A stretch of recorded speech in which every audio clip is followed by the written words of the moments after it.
മൂന്നാറിൽ എത്തുന്ന വിനോദസഞ്ചാരികൾക്ക് പുറം കാഴ്ചകൾ കാണാൻ royal view double decker bus ഒരുക്കി KSRTC. മുകൾ വശത്തും ഇരുവശങ്ങളിലും ഗ്ലാസ് പാനലുകളാണ് ഉപയോഗിച്ചിരിക്കുന്നത്.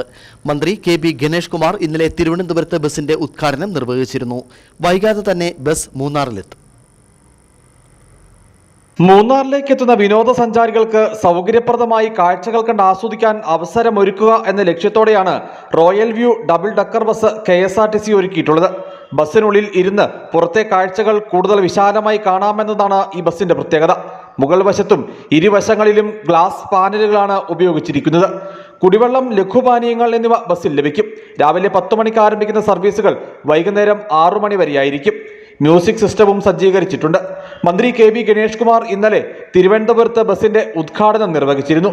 വൈകാതെ ബസ് മൂന്നാറിലെത്തും. KSRTCയുടെ ഏറ്റവും നൂതന സംരംഭമായ royal view double decker bus service സംസ്ഥാനത്തെ ടൂറിസത്തിന് മുതൽക്കൂട്ടാകുമെന്നാണ് പ്രതീക്ഷ. മൂന്നാറിലേക്ക് നിലവിൽ KSRTC നടത്തുന്ന ഉല്ലാസയാത്രാ സർവീസുകളും സൈറ്റ് സീൻ സർവീസുകളും മികച്ച ജനപിന്തുണ നേടി മുമ്പോട്ട് പോകുന്നുണ്ട്. News bureau, Adimali.